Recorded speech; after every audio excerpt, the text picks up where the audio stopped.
श्रुतिस्मृतिपुराण आलयं करुणालयं पादं शङ्करं शङ्करं शङ्करं शङ्कराचार्यं केशवं बादरायण सूत्रभाष्यकृतौ वन्दे भगवन्तौ पुनः पुनः ईश्वरो गुरुरात्मेति मूर्तिभेदविभागिने व्योमवद्व्याप्तदेहाय दक्षिणामूर्तये नमः। सदाशिवसमारम्भां शङ्कराचार्यमध्यमाम् अस्मदाचार्यपर्यन्तां वन्दे गुरुपरम्पराम्। ॐ सहना भवतु सहनौ भुनक्तु सह वीर्यं करवावहै तेजस्विनावधीतमस्तु विद्विषावहै। ॐ शान्ति शान्ति शान्तिः।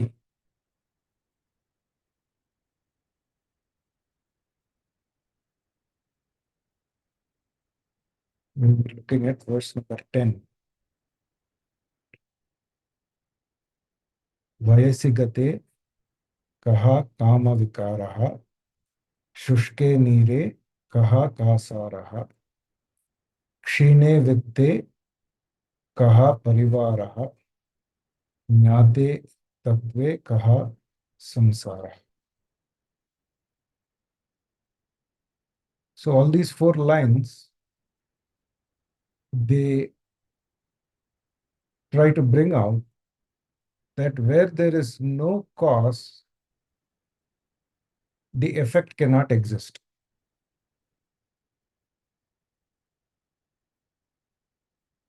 So there is no effect without a cause.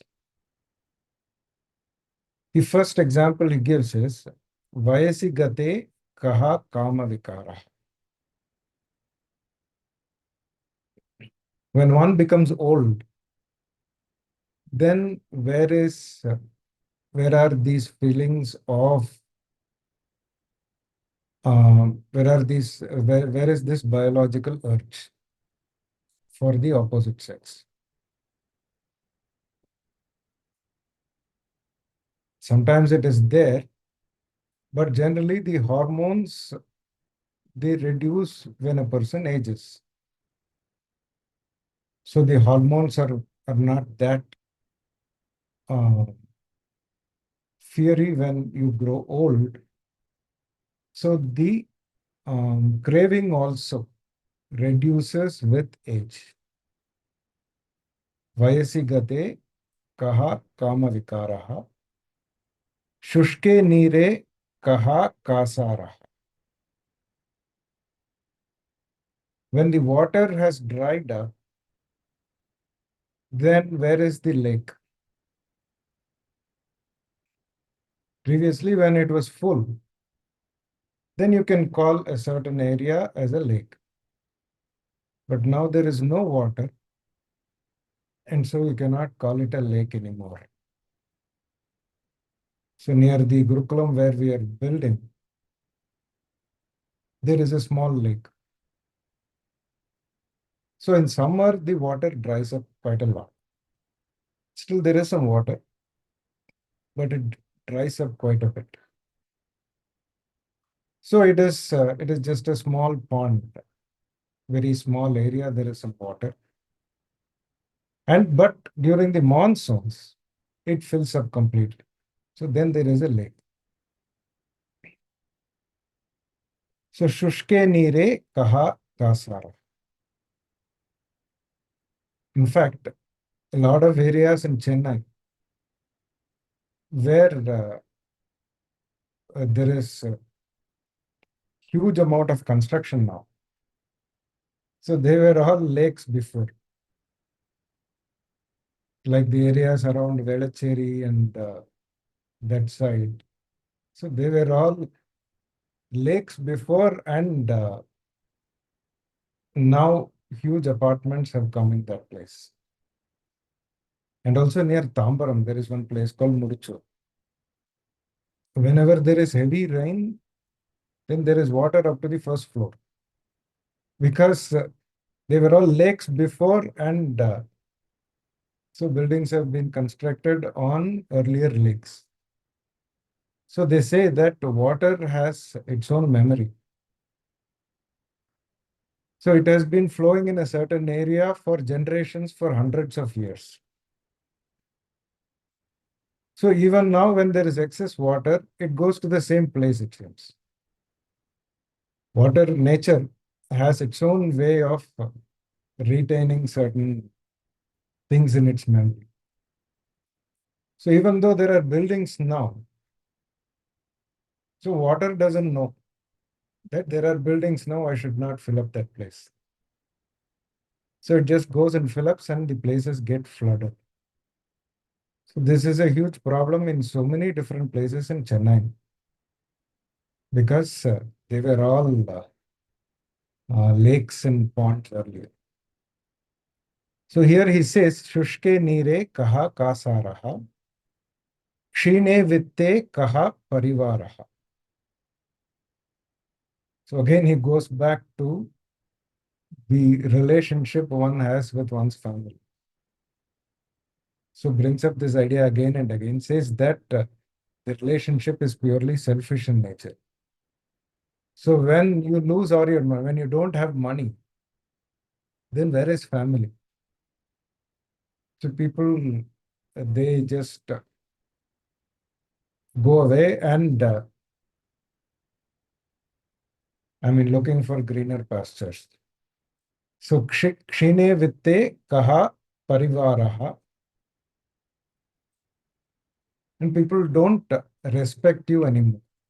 You don't get the same amount of respect when you are not any more productive. Only as long as you are useful, then you get respect. When your utility value reduces, then you don't get that much respect. And these three examples are only for the fourth cause effect illustration that he gives, which says Jnate Tatve Kaha Samsara. In the same way,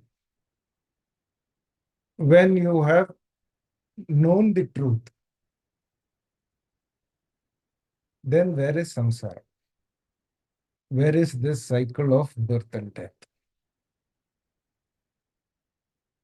So the first three examples were only to establish that when the cause is not there, then the effect does not exist. So the cause of samsara is ignorance. Ignorance of oneself. So why do we say it is ignorance of oneself? Because when I don't know myself as that consciousness pervading everything, then I take myself to be a limited individual, restricted to this body mind sense complex. And whatever happens to this body mind, I take it to be happening to me because I have a confused idea of myself.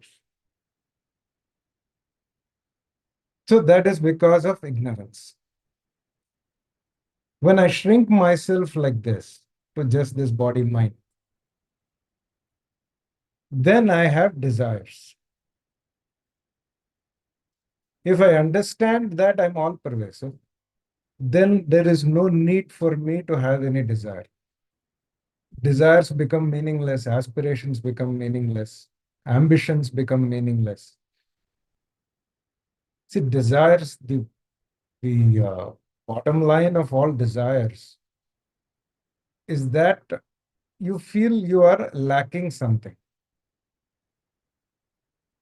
And only if I fulfill this desire, then I can overcome that feeling of lack, feeling of incompleteness, feeling of inadequacy. Only an inadequate person has desires. That is a fact. See, we cannot ask, why cannot I why cannot a complete person, someone whose wife, why cannot he or she have desires? It is not possible. If you look at desires, if you look at fulfilling desires as a way to derive happiness for yourself. See, suppose I have a desire, then usually the mindset I have is that if I don't fulfill this, then I'm not as happy as I would be. I'm not as happy now as I would be if I fulfill this desire. Say, like, for example, you want to accomplish something. You have a career goal. And you can have career goals. But when you look at why do you have a career goal? Which means that whatever you are right now, whatever status you have, whatever position you have, is not satisfying according to you. So you feel that if I reach a certain position, then I will be happier. That is why you have that desire, you have that ambition. It is true of any desire, from the smallest desire to the biggest desire. Someone wants to become the prime minister of the country, president of the country. You may want to do good, but at the same time, it is not necessary or it is not possible for everyone to be the prime minister or president of the country. But people work so hard for that because you crave that power. Without that power, you feel inadequate, you feel incomplete. And especially when a person has attained that position once, then it has been taken away. Someone else has replaced this person. Then the desire is even more to get back to that position. Because you don't have enjoy the power that you had earlier. And you want to get it again. See, that is because what I'm saying is any desire you have, only if you fundamentally feel inadequate or incomplete or you feel you are lacking something. So you're unhappy without accomplishing it, without fulfilling it, or without satisfying it.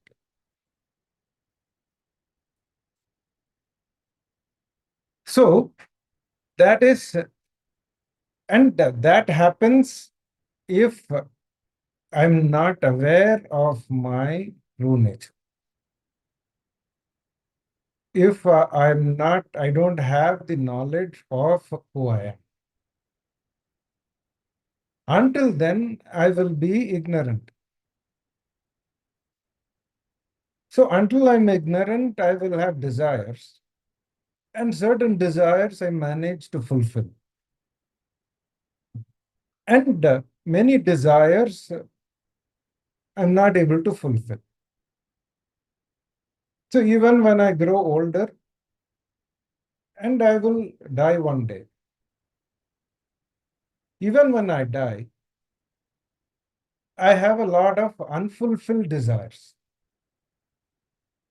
Because I'm ignorant, I think I'm a limited person, I'm a limited individual. So to fulfill those unfulfilled desires, I come back again in a different body. And then try to fulfill some of them. So the desires that are foremost in my mind. So the next birth I take in such a way that I have the best opportunity to fulfill some of those desires. So this is how the cycle of birth and death operates. So during the course of fulfilling those desires, I pick up more desires. And then come back to fulfill those desires. This is what I have been doing for eternity. since time immemorial. If I'm here in this body, I've taken birth, in this lifetime, then that means that I have lived so many lifetimes before, earlier, in different bodies, and I have probably been related to the same people I'm related to in this lifetime in a different manner. And I may have been born in so many different places. It may not have been in the same country. So suppose I'm born in India this time. I may have been born in Africa in a previous lifetime. Or it may have been in Europe, or it may have been in America, any part of the world for that matter. And I may have been a man or I may have been a woman also. It is true. This lifetime, a person is a woman. It doesn't mean that every lifetime the person will be a woman. So the previous lifetime you could have been a man, in the next lifetime could be a man again. So this is how it operates. Especially there are these people who read these palm leaves. In India, there is this branch of astrology. So based on your thumb impression and your date of birth, so they can read your past, what you were in the previous lifetime, and then what is going to happen later. It's called Nadi Josya. So Nadi Jyotisha. So, and then when people read that, then sometimes they tell you that in the next lifetime you are going to be a man. In the previous lifetime you were, if in this lifetime if the person is a woman, so they will tell you next lifetime you'll be a man. Previous lifetime you were a man. So what I'm saying is that this cycle of birth and death operates like this as long as I'm ignorant of myself. Because ignorance breeds desire. And for desire, you need to do some activity to fulfill that desire. When you fulfill that activity, then that makes you accumulate more karma, more desire. So you start going for fulfilling that desire, and this is how the chain continues, and you keep coming back again and again and again and again. So the goal of Vedanta is that you somehow try to break this chain. So stop it here. This lifetime, you will be around as long you're supposed to be. You will, when you become wise, you won't just vanish. Some people are scared of wisdom, scared of knowledge, because they say that if I don't come back, what will happen? So I don't want to become wise. So we are only promising, Vedanta only promises that you won't come back. So no one says that when you become wise, you will just disappear. So your family will be there, your people will be there, everyone will be there, and then you will be a happier person. You will enjoy tremendous freedom with wisdom. But then you won't need to come back again. And then some people complain, no, I want to come back again and again. Why do you want to come back? Then you start inquiring. Then you find that no life is perfect. You come back again, then again, that lifetime will also be a mixture of pleasure and pain. At least this lifetime, I can handle what is thrown at me because I know what is coming, or I have the confidence that I can handle it. Next lifetime, you are thrown somewhere in Somalia, where there is a civil war, or somewhere in Ethiopia, or some tribal community. Then, what are you going to do? So you can say, I will still enjoy it. You can. No one is stopping you from doing that. But then the wise thing to do would be to question this, why I'm doing this repeatedly, and then go to the get right down to the bottom and then find out the cause. So that's why here Shankaracharya says, Jnate tatve kaha samsaraha. So when the truth is understood, reality is known, then there is no more samsara.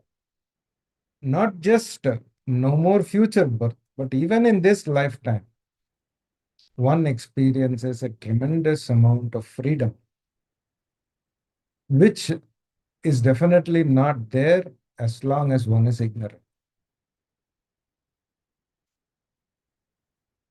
And the next question is, can I do it using some technique, some yoga technique, like Kriya Yoga or Sudarshana Kriya, or any other, some yoga, some kind of yoga, Hatha Yoga? Shastra is very clear that knowledge alone can solve the problem. Why?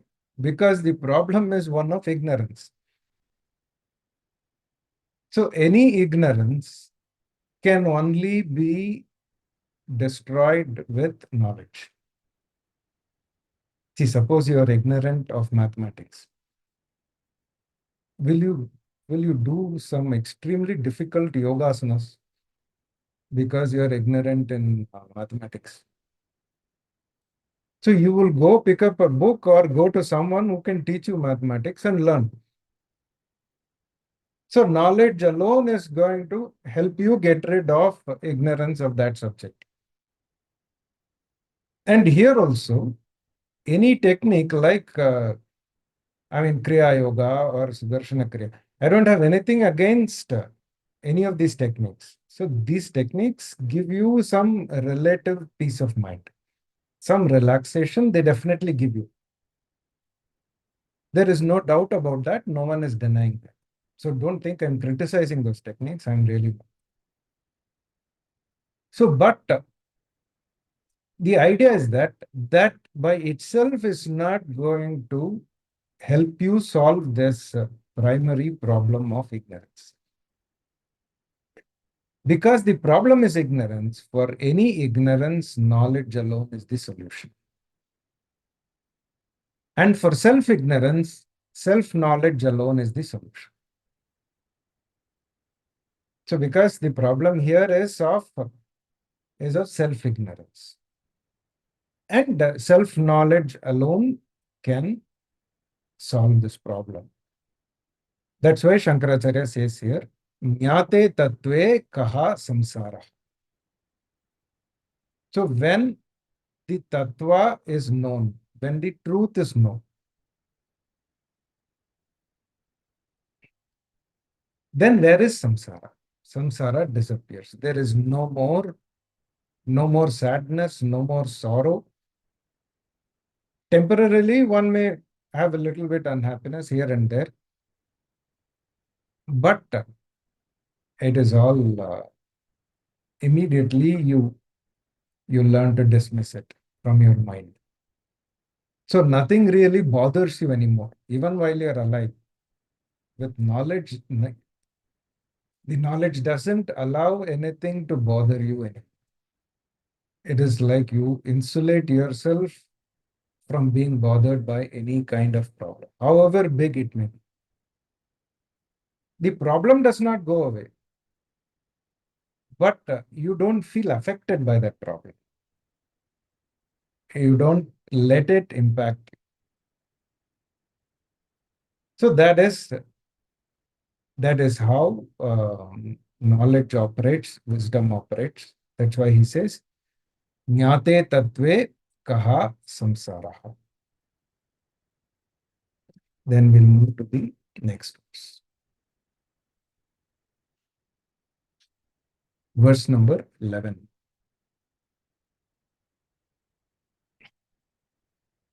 Ma kuru dhana jana yauvana garva harati neshat kala sabila मायामयमिदमखिलं बुद्ध्वा ब्रह्मपदं त्वं प्रविश विदित्वा मा यौवनग हरति निमेषात् कालसर्वम् मायामयमिदमखिलं बुद्ध्वा ब्रह्मपदं त्वं प्रविश विदित्वा भज गोविन्दं भज मूढमते. So, next verse, he points out as to how one should avoid all these false vanities, false values that we hold on to. He says, Ma kuru dhana jana yauvana garbham. So do not have any pride in the wealth you have. Jana, or the people you are connected to, or yauvana, in your own you, I mean, or pride in your own youth when you are young. Because all these are going to disappear in an instant. If I place so much importance in any of this, then I'm setting myself up for disappointment. So with all these things, one needs to be objective. So as long as I'm alive, I do need money. I don't need money for survival, for my basic needs. Even if you're a Swami, you need money. So you need a cell phone. You need to at least keep communicating with people. And then you need a computer. So if I don't have a computer, then I cannot even be taking this class. So for getting a computer, you need money. And then you need a place to live. Yes. But where do I draw the line? That is where the problem is. Because people, they don't know where to stop. Some people just talk in crores. So 4 crores, 5 crores, 10 crores. And then feel so proud about making so much.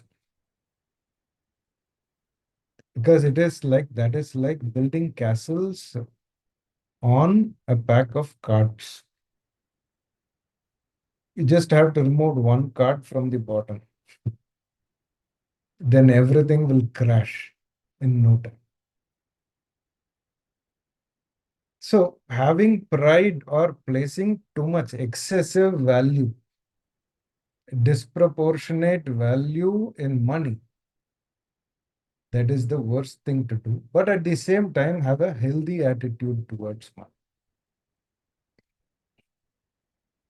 So money is meant for my basic needs and a reasonably comfortable life. For that, we need very little. Not much at all. So for living a comfortable life, I need, I mean, for good food and good clothes, reasonably good clothes, and then some shelter. Most of us can easily provide for that. And beyond this, why are you wasting your time, or why are you placing excessive value in money? That is what Shankaracharya asks. Ma kuru dhana.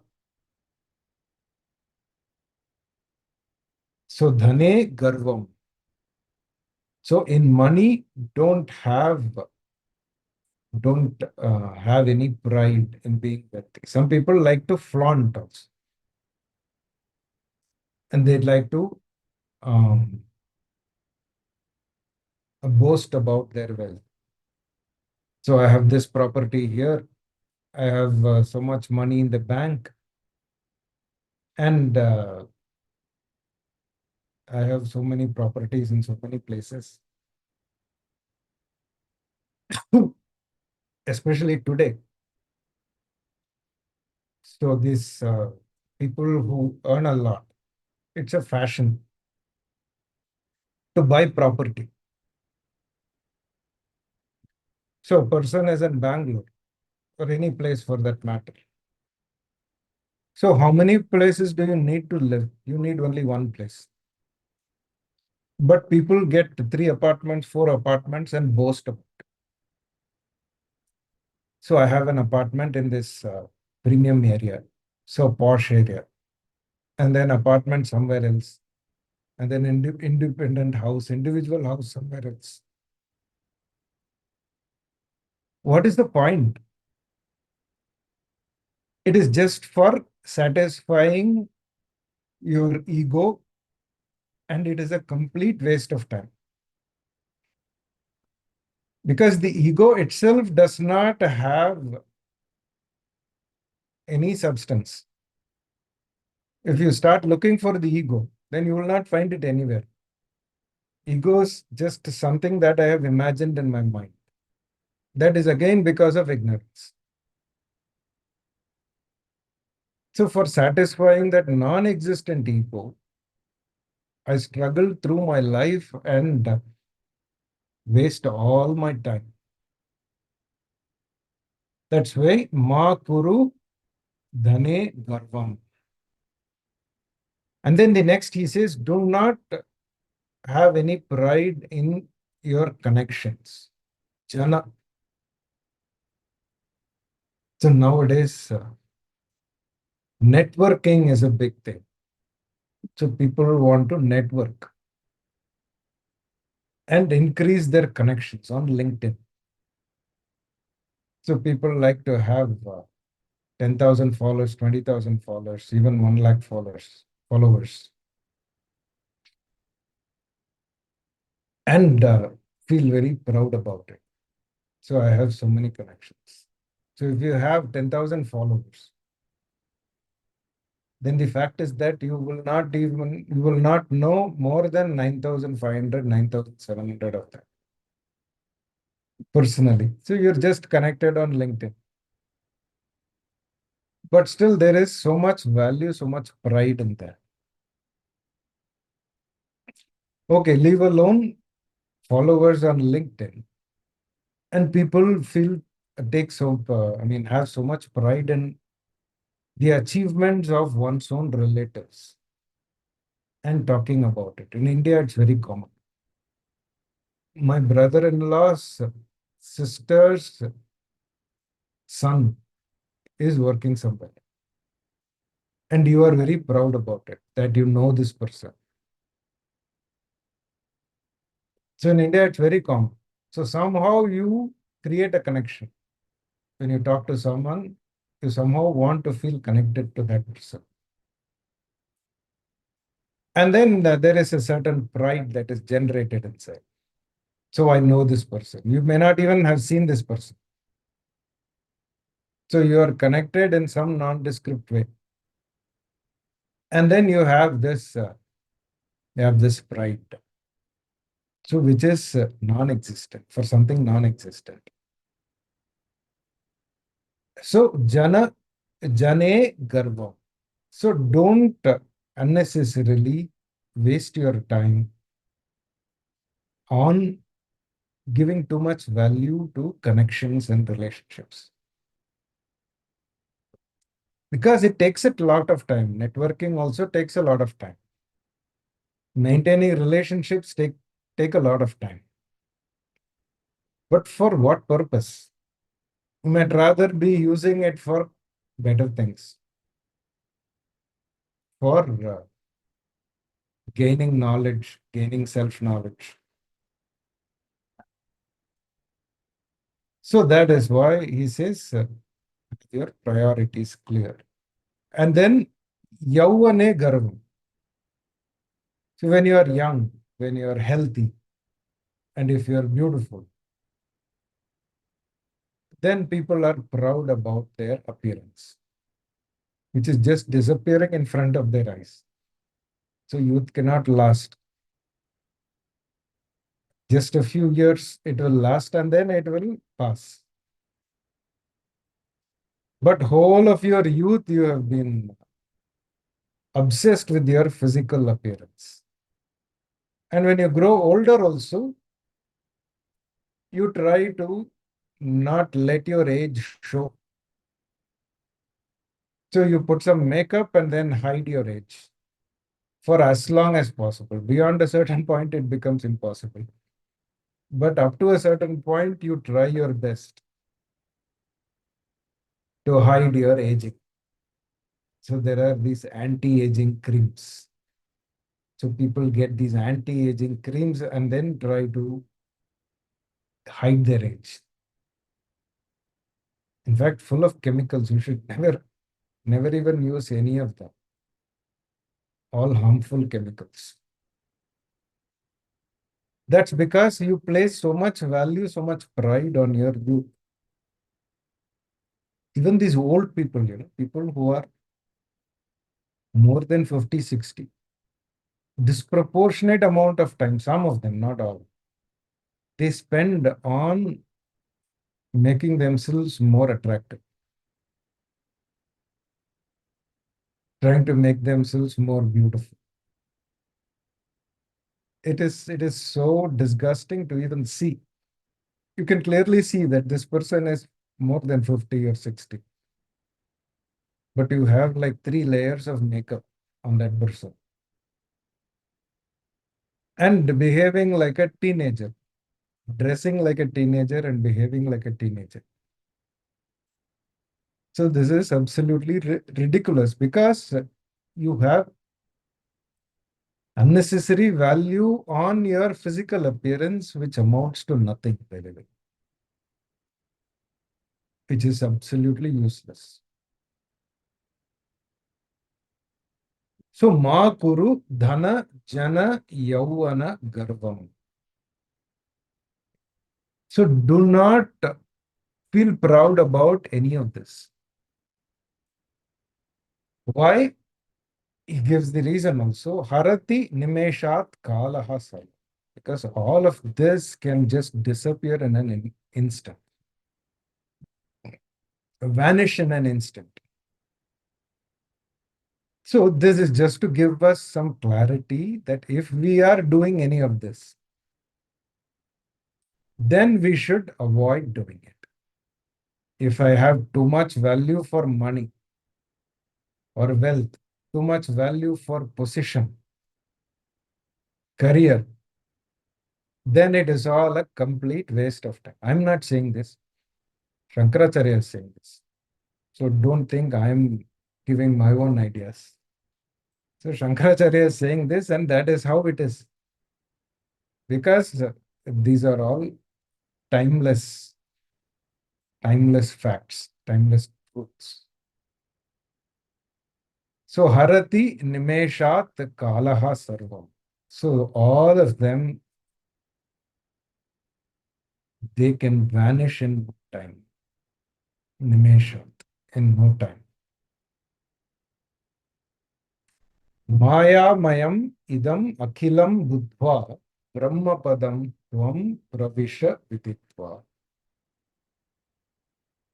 So having known all of this as Maya, as a play of Maya.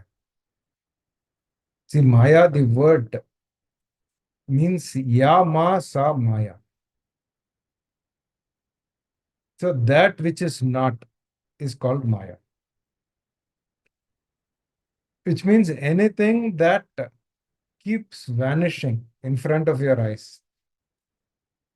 That is Maya. Maya is not illusion. Maya is something that just keeps disappearing even while you are experiencing it. And then it makes you also go for some imagined happiness. The usual examples that are given are like one goes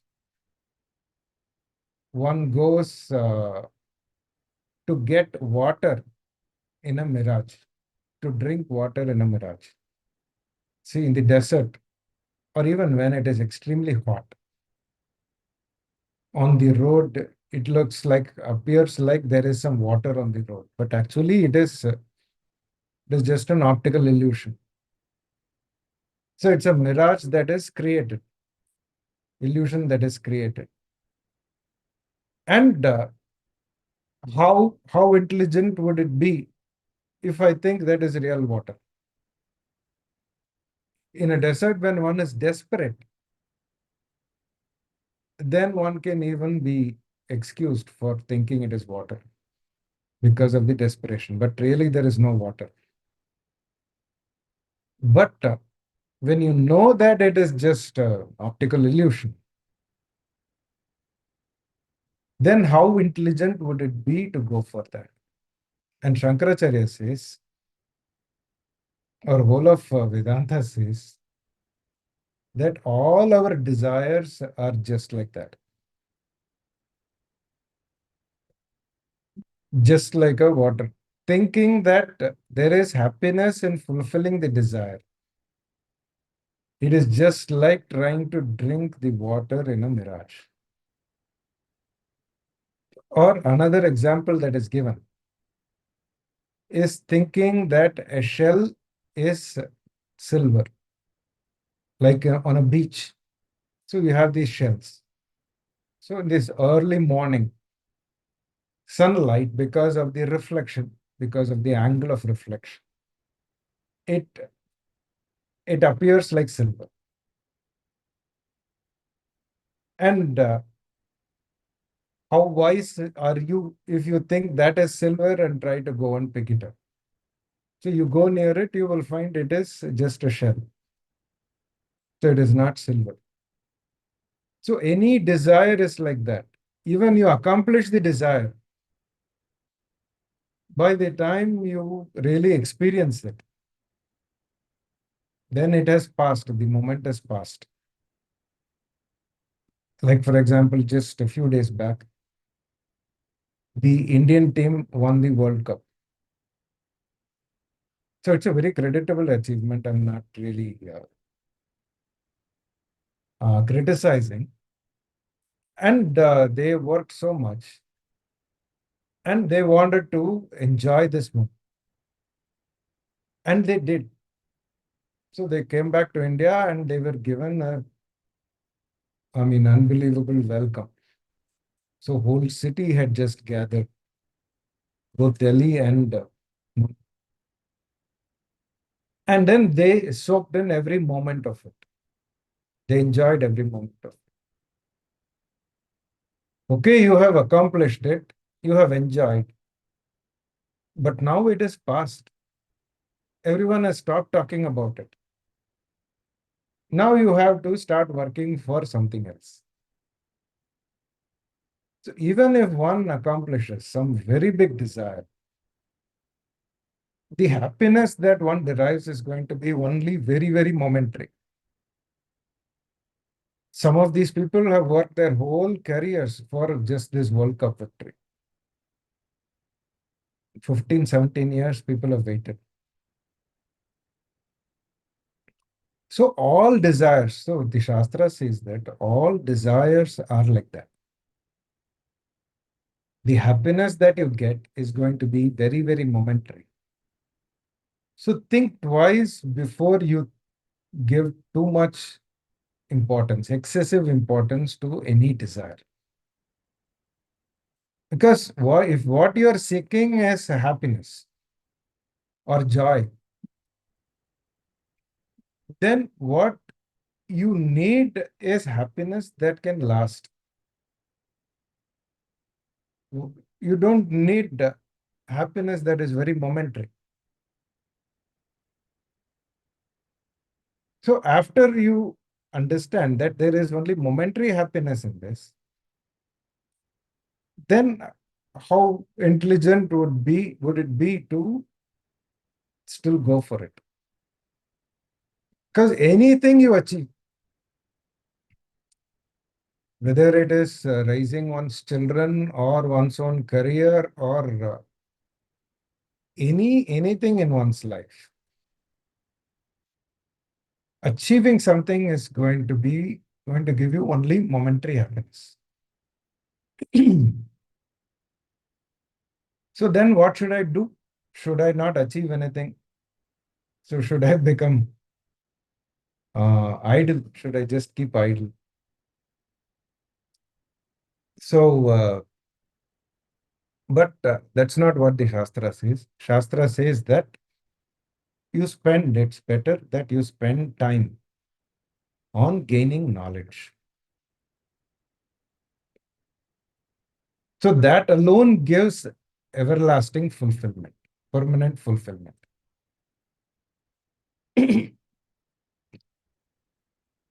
So Maya Mayamidam Akhilam Hitva, having understood all pursuits as nothing but Maya, the whole world as nothing but Maya. Brahma Padam Tvam Pravisha Viditva. So enter into that destination of Brahma. That means gain knowledge of Brahma. Brahma Padam Viditva. So having understood, just remain as Brahma. Remain as that consciousness which can never be taken away from you. Giving up your idea as a limited individual. Just remain in that cognitive understanding. It is going to take time, but what he tries to emphasize here is that that alone is worth it. Nothing else is worth it. Everything else is a waste of time.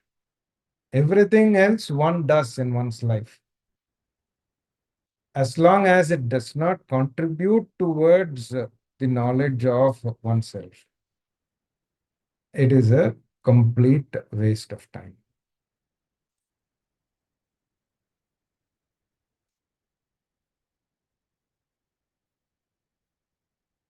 So, yeah, so this we completed verse number 11, and then we'll move to the next verse number 12.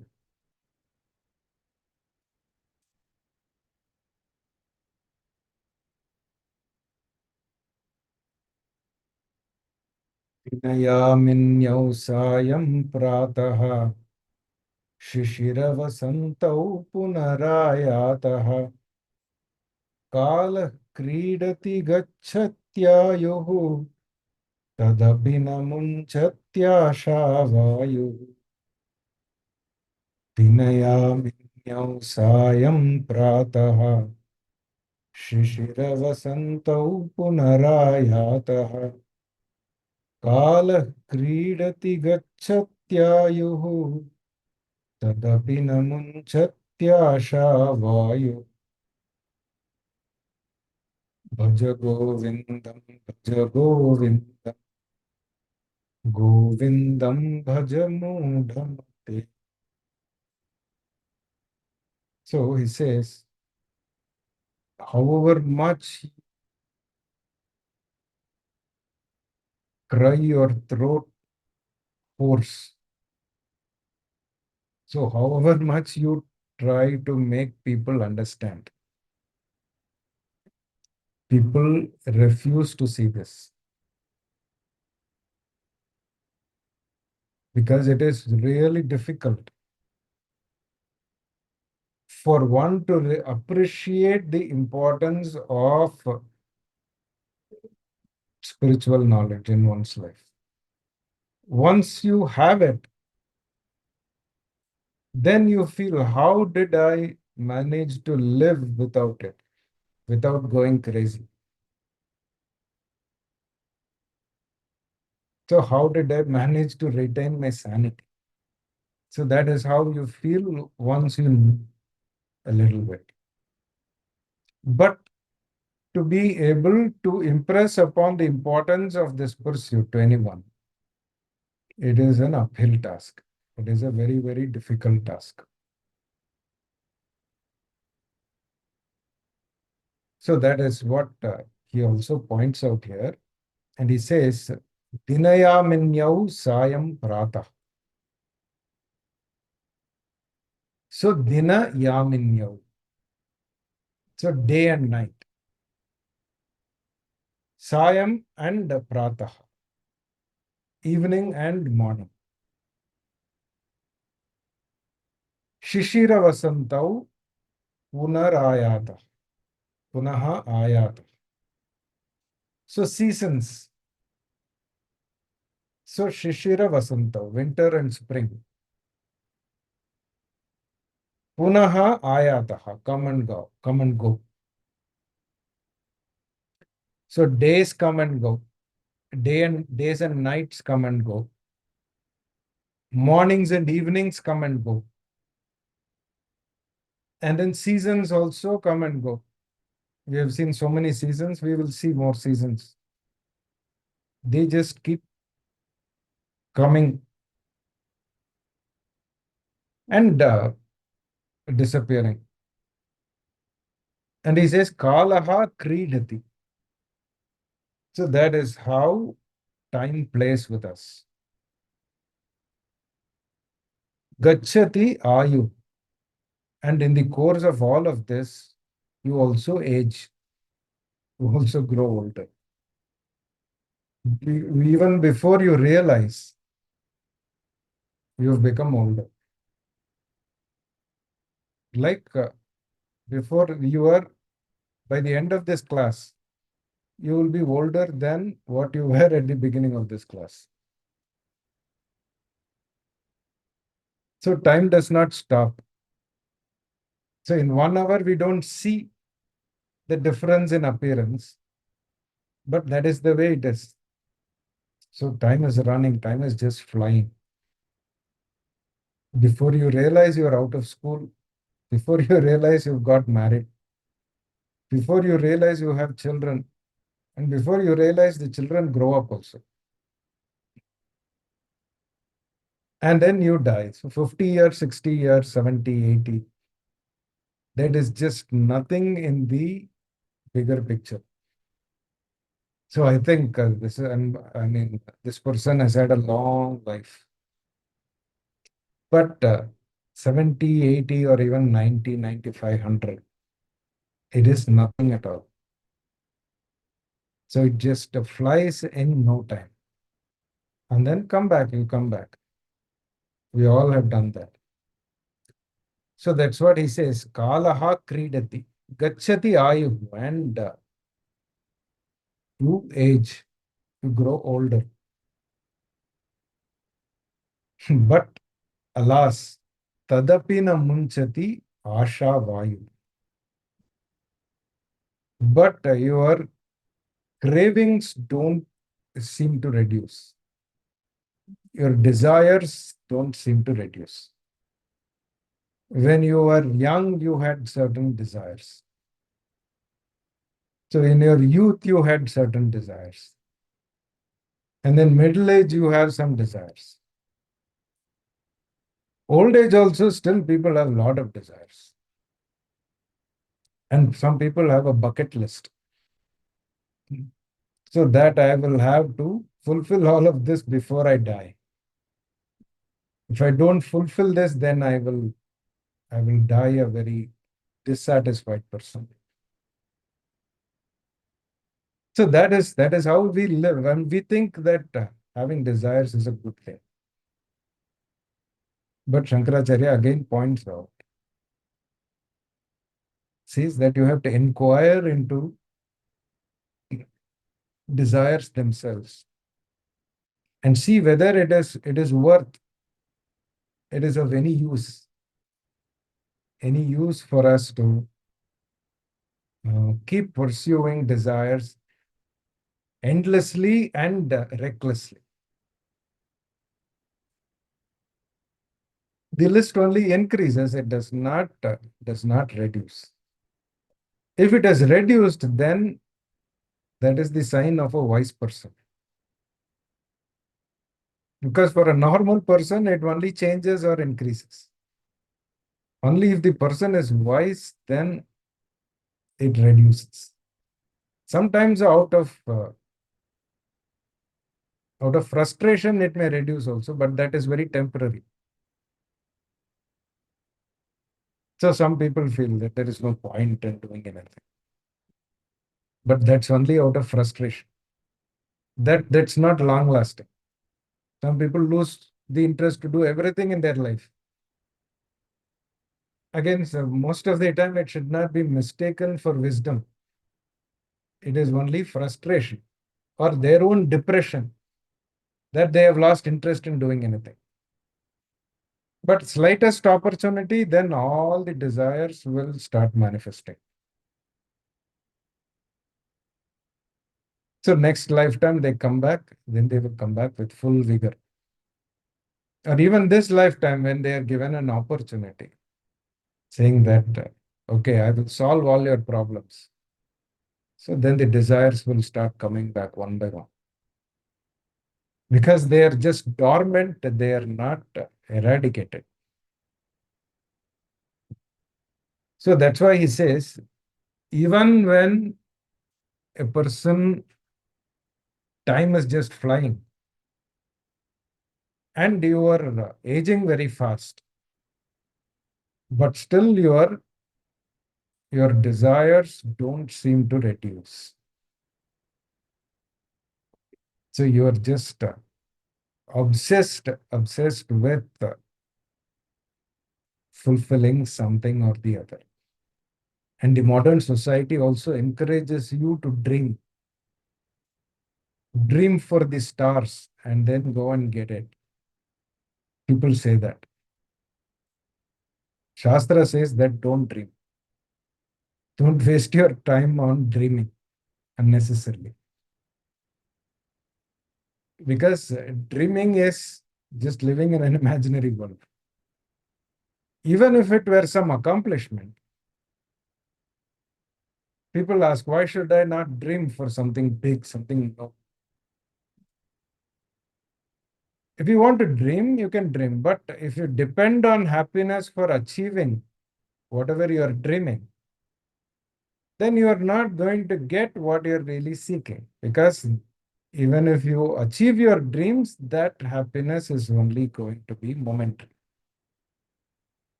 So, like the example of our own cricket team that I gave, because it's not a joke winning the World Cup. They have really struggled so much. But how long did it last? That happiness. Then something else. Then something else. So you keep moving from one desire to another, and it never stops. So that's why he says, Tadapi na munchati asha vayu. But one does not leave desire, one leaves life, leaves behind everything. But desire, one does not leave behind. Desires do not reduce at all, unfortunately. But with wisdom, you understand how it all works, how the system works.